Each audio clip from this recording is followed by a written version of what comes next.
All right, so good evening and good afternoon. Welcome back to JPCE, Spiritual Talk. I'm Jared Campbell. So this evening's report is brought to us by our Father in Heaven. So the complex geopolitical web, right?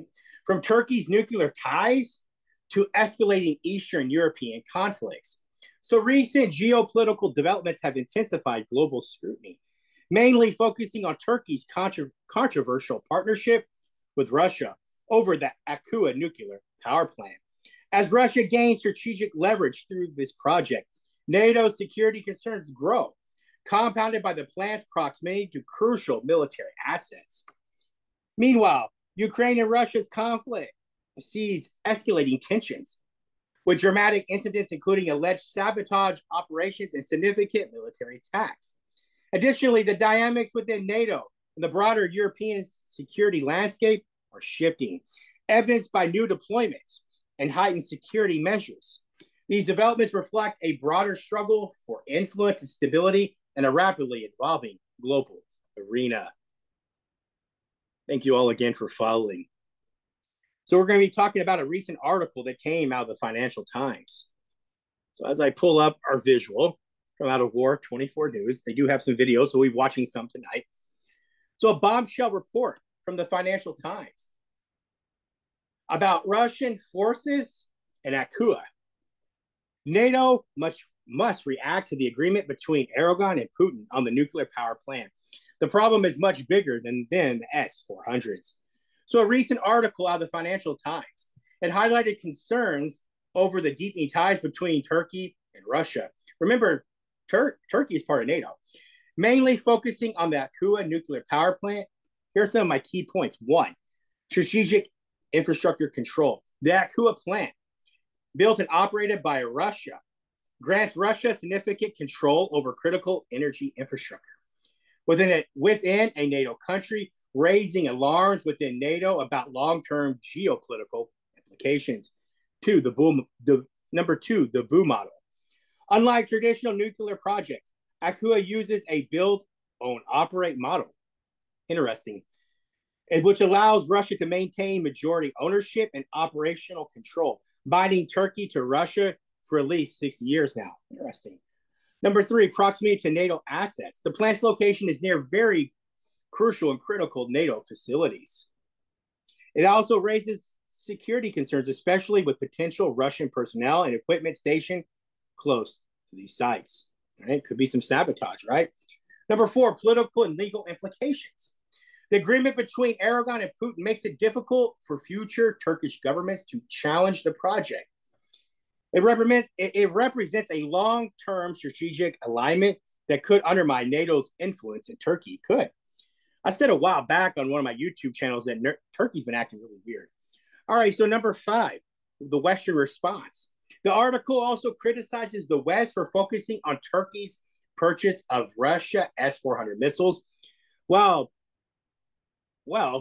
neglecting the more significant implications of the Akkuyu plant. It suggests that Western nations must counter Russia's influence by supporting alternative nuclear energy projects in Turkey. All right, looked like there was no videos in this one. As we move on, definitely videos. Hold on one second here. Here we go. All right. So here we go. So Russia, the goal of 11,000 Ukrainians was to seize the Kursk nuclear power plant. They failed, and now they are trying to bomb it. Moscow warns of nuclear havoc in Europe. This is getting interesting. I talked last night that there was 120,000 Ukrainian soldiers that were on the border there that's being used for the Kursk offensive. Belarus some time back had pulled away from the border because nothing was happening. That must have freed up some of these Ukrainians, soldiers that went into the Kursk region when they invaded Russia, right? Now Belarus is what I said last night. They're moving 1/3 of their military back to the border, which could help Russia with what's going on. It's a very bad nosebleed for Russia. We'll talk more about that in a second. So number one, a failed seizure attempt. Russian officials, including President Putin, Russian President Putin claimed that Ukraine, with over 11,000 troops, attempted to take control of the Kursk nuclear plant to use it as leverage and also negotiations with Russia. The plan was to trade control of the plant for Russia-held territories that are in Ukraine. Nuclear provocation. Following the failed attempt, Ukraine is accused of trying to bomb the plant, risking a nuclear disaster that could have severe consequences for Europe. Now, all that's going on in the Kursk region of Russia. Russia's not afraid to nuke their own territory, right? So nuclear terrorism and accusations. Russia's foreign ministry labeled the attack as nuclear terrorism, warning of a catastrophic potential for such actions. Number 4, international response. Russia informed the International Atomic Energy Agency, IAEA, of the situation, with the agency's head expected to visit the plant soon. The IAEA also called for restraint to prevent nuclear incident. Number 5, the ongoing tensions. The incident highlights the continued escalation of the conflict, with nuclear facilities becoming focal points of military and political strategy. The article. No, that's for the next one. All right, so let's look at some of these videos. Here's a 3-minute video. Kyiv planned to seize the nuclear power plant in the Kursk region and then use it as a bargaining chip against Moscow at any potential peace negotiations. The full plot was revealed by the commander of Russia's Akhmat Special Forces. Obviously, Ukrainian forces have not achieved their goal. They wanted to take control of the Kursk nuclear power plant by August 11th. Today is August 14th. Zelensky's blitzkrieg, which planned to seize the nuclear power plant and then enter the negotiations with an ultimatum, has not succeeded. Kyiv deployed over 11,000 soldiers. Most of Ukraine's military equipment that they used in the Kursk region has been destroyed. They have spent all the resources they had.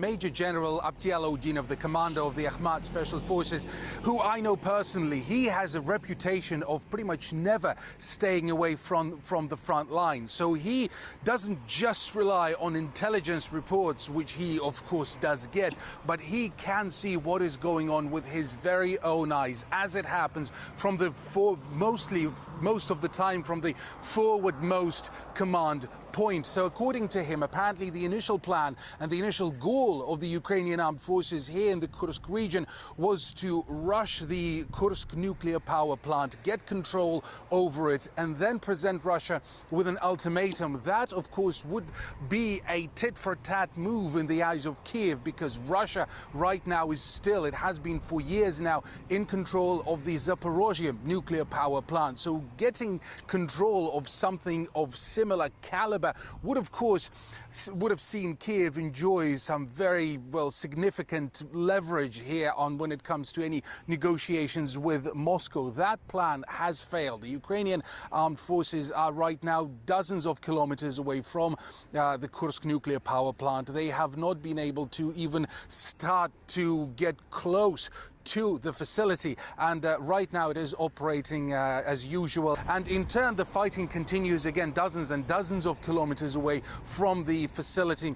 Again, according to Major General Alodinov, the Ukrainian armed forces are not in the full control of the town of Sudzha. Most of the resources, most of the manpower and equipment that they have so far used here in the Kursk region has been destroyed. The fighting continues all across the front line. The Ukrainian armed forces, they have been trying to breach the border with the Belgorod region as well, but their attempts have failed in their tracks. They have reserves on the Ukrainian territory in the Sumy region, which they can deploy here or elsewhere.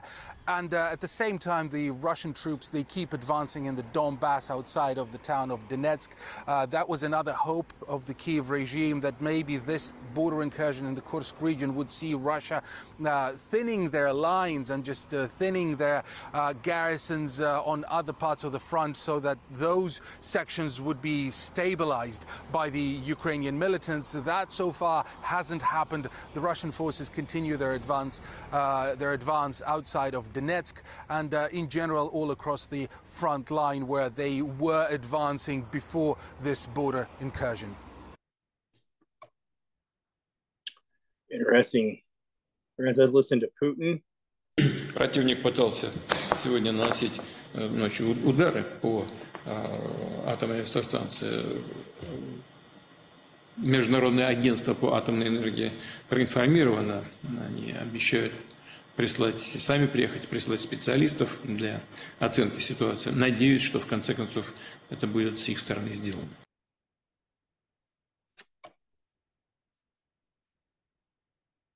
This is a really good source. The enemy tried to attack the nuclear power plant this night. The IAEA has been informed of that. They promised to send in their specialists to survey the situation. I'm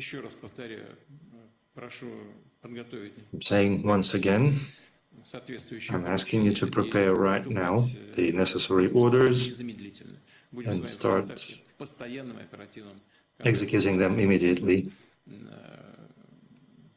We will be in touch on this 24/7 and respond promptly to any issues that may emerge. I truly believe we're not too far away for this thing going nuclear. All right, so let's continue with the report. So continued attacks against Russia, a strike at Russian port as well. A ferry carrying fuel sank. It carried 30 fuel tanks. I posted this on my Watchdog group on Facebook, so we're going to talk about this. So in this article, it reported and touched a lot on a Ukrainian military attack on a Russian ferry, a port in Kavkaz and Krasnodar, highlighting the ongoing conflict between Russia and Ukraine. Here's some of my key points. Number one, Ukrainian attack. Ukrainian forces attacked a ferry that was carrying 30 fuel tanks at Port Kavkaz, a significant Russian port on the Kerch Strait, which connects the Black Sea to the Sea of Azov. Ferry sinking. The ferry, essential for transporting fuel and weapons to Crimea, was severely damaged and eventually sank, disrupting the port's operations. Number three, firefighting efforts. A large-scale response, including a special firefighting train and over 100 personnel was deployed to extinguish the fire caused by the attack. But the fire remained active as of the report. Strategic impact. Number four, the Ukrainian Navy confirmed the ferry's destruction, emphasizing its military significance and supplying Russian forces in Crimea, and noted that the port cannot function until the ferry is removed. Number five, continued escalation, right? This attack is part of a broader pattern of Ukrainian strikes on various Russian locations, including Kerch, Moscow, Bryansk, and the Kerch Strait. So let's look at one of these videos that's on here. Here it is. Here's one. Let's look at this one. All right. So we're going to go ahead from here on out. I'm strictly going to talk about the report. So as we continue and other news. So there was an article that details some frustrations expressed by Ryan O'Leary, an American commander of the foreign mercenary group, Chosen Company, who has been fighting alongside Ukrainian forces. Key points include, number one, criticism of the Ukrainian military. After more than 2 years in Ukraine, O'Leary criticized the Ukrainian military for consistent failures in command, organization, and also discipline. Number two, lack of trench maintenance. He specifically highlighted the failure of Ukrainian soldiers to maintain and reinforce trenches during battles despite heavy and necessary supplies. Disregard for improvement. O'Leary noted that Ukraine units often neglected to improve their defensive positions, choosing instead to remain idle, which frustrated the foreign mercenaries. Interesting point. Number four, active mercenary groups, which already knew this was happening. The Chosen Company, part of the International Legion for the Defense of Ukraine, has been one of the most active foreign mercenary groups in the conflict, particularly in Donetsk region. Number five, public complaints. O'Leary aired his grievances publicly on social media. Look it up. Underscoring significant issues within the Ukrainian military's operational effectiveness. And other sources They outline a significant development regarding sabotaging the Nord Stream gas pipelines, allegedly involving Ukrainian President Zelensky. Here's some of my key points. Number one, Zelensky's involvement. The Wall Street Journal, look this up. The Wall Street Journal reports that Ukrainian President Zelensky ordered the sabotage of the Nord Stream pipelines, but later attempted to halt the operation after the CIA learned of it. Number two, execution of the operation. Despite Zelensky's reversal, the then chief of the Ukrainian Armed Forces, Valery Zaluzny, proceeded with the mission, claiming communication with the divers was cut off, preventing the operation from being aborted. Details of sabotage. Number three, the operation was reportedly conceived during a night of heavy drinking among Ukrainian military. Officers and business people who decided to take action against Russia by destroying the pipelines. The mission involved a small yacht and several divers financed by Ukrainian businessmen. Number four, impact and theories. Right? The sabotage, which occurred in September of 2022, caused significant environmental damage and worsened the energy crisis in Europe. It surely did. Initially, various theories emerged about who was responsible, including some speculation about the CIA or even Russian involvement. Number five, denial by Ukraine. Ukrainian officials, including presidential advisor Mihailo Podolyak, have denied involvement in the explosions, suggesting that only Russia had the necessary resources to carry out such an operation. Interesting. Number six, legal action. Germany has issued a European arrest warrant for a Ukrainian diving instructor believed to be involved in sabotage. German investigators believe he was one of the divers who planted explosives on the pipelines, but the suspect has since fled Poland. Other Ukrainian individuals are also under investigation, but no further arrest warrants have been issued as of yet.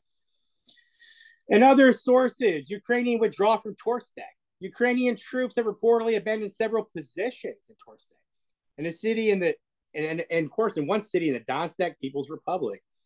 Details of abandonment. According to TASS, Ukrainian forces were dislodged from positions in high-rise buildings in the eastern part of the city. The Ukrainian group occupying these positions was either partially destroyed or forced to flee.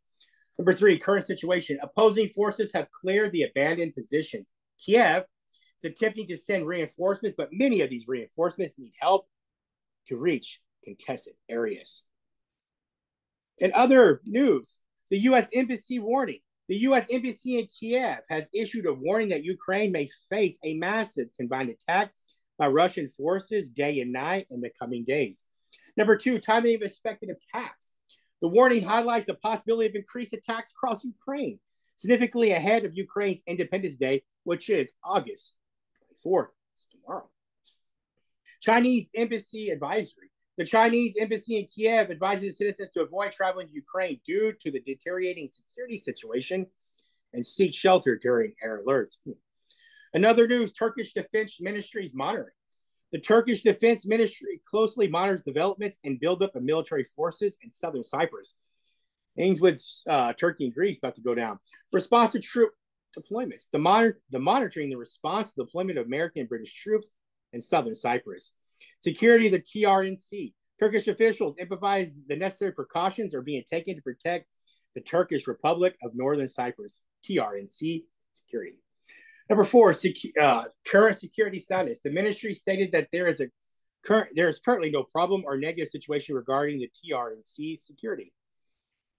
In other news, Russian ambassador statement, Anatoly Antonov. The Russian ambassador, the U.S. believes that the U.S. will eventually lift all restrictions on Ukraine regarding the use of American-supplied weapons. It's going to get real. Washington's behavior. He criticized the U.S., describing his actions as deceptive, offering diplomacy while preparing for aggression. Those are some of my research. Potential for escalation. He also suggests that Washington's stance is paving the way for removing current restriction on Ukraine's use of American weapons, potentially allowing deep strikes into Russian territory. Dialogue within the U.S. He also mentioned that meaningful dialogue the U.S. would only be possible if Washington changed its hostile policy towards Moscow. including its support for Ukraine and sanctions on Russia. Number 5, UN General Assembly. Russian Foreign Minister Sergei Lavrov and U.S. Secretary of State Anthony Blinken are unlikely to meet during September's upcoming UN General Assembly. Number 6, U.S. elections. He also emphasized that Russia does not intend to interfere in the upcoming American presidential elections. Okay. In other news, NATO deployment. So NATO deployment in Finland. NATO deploys an armored brigade in southeastern Finland, close to the Russian border, as a deterrent against Russia. Listen attentively now. Troop composition, the brigade of 4,000 to 5,000 troops will compromise NATO forces from Sweden to Norway. Here's the strategic location. The bridge station is only 140 kilometers, which is 87 miles from the Russian border. Finnish government decision. Finland joined NATO in April 2023 after abandoning its neutrality and decided to host NATO troops to enhance deterrence against Russian aggression. Number 5, NATO headquarters. A NATO military headquarters will be established with an official announcement expected in the coming weeks. Moscow's response. Russia has vowed to adjust its defense posture in response to Finland's NATO's membership and the deployment of NATO troops near its border. NATO's broader strategy. This move is part of NATO's broader strategy to increase military pressure on multiple fronts against Russia. There's also been increased security at NATO base.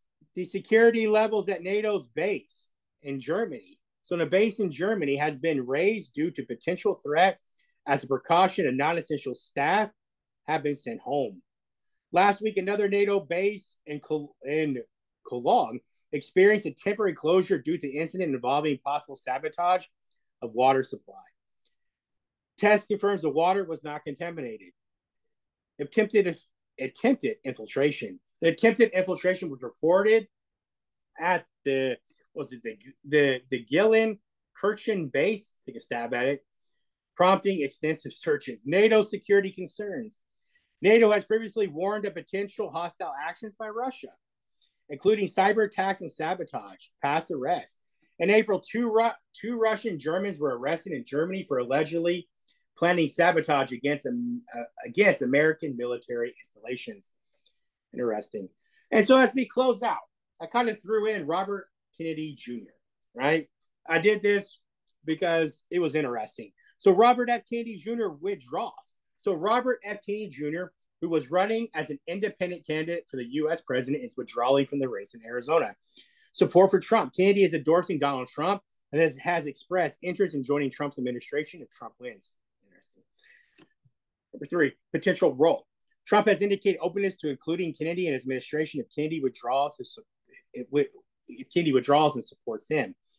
Political background. Kennedy initially ran as a Democrat before switching to an independent candidacy. Formal notices. Kennedy is a vice presidential running mate, and electors have officially filed for withdrawal. Now, I do have a video of Robert Kennedy, if it allowed me to pull it up. If I don't lose my signal here, I should be here. I hope it didn't close me out. It probably won't let me show it. I'll try again. Nope, it's not going to let me show the video. So, all right, so let's stop the share.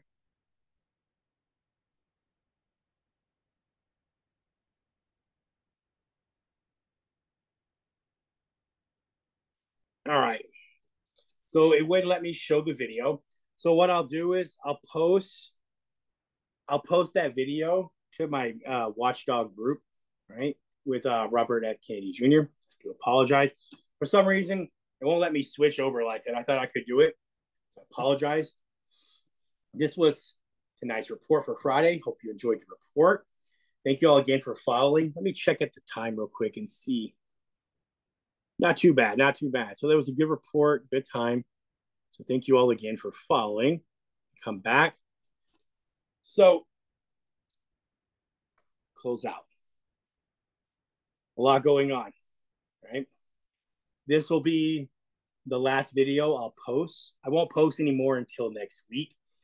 In the meantime, if I do post anything, it will be in my Watchdog group on Facebook. So if you want to follow me on Facebook, right, follow me. It's called the Watchdog, and it's Russia, Ukraine, NATO like updates. If you want to follow me there, you can. That's where I'll probably post for the rest of the weekend. Thank you all again for following.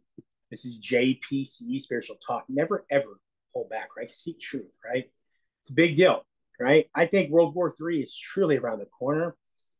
I think that it's getting provoked. They're poking the bear pretty good. Hope you enjoyed these reports. Please like, subscribe, share out the videos. Even on Facebook, please share them out, right?